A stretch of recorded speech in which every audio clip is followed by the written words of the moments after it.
నొసటన పడింది, వెనక పడలేదు. వాడు ఇట్లా కొడితే అట్లా పడాలా, కానీ బోర్ల బక్కబడ్డాడు ముందు.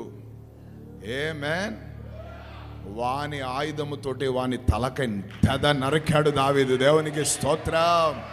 వాని ఖడ్గం ఎంత ఉంటుంది తెలుసా? ఒక దోణి అంత పెద్దదంట ఖడ్గం.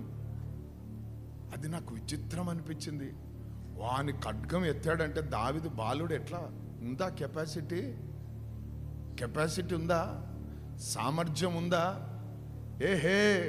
యేసు నామాన్ని వాడితే లేని సామర్థ్యం దేవునికి ఇస్తాడు, లేని బలము దేవునికి ఇస్తాడు, లేని శక్తి దేవునికి ఇస్తాడు, లేని ప్రభావం దేవునికి ఇస్తాడు, లేనిది దేవుడు నీకు అనుగ్రహిస్తాడు యేసు క్రీస్తు అని నామములో.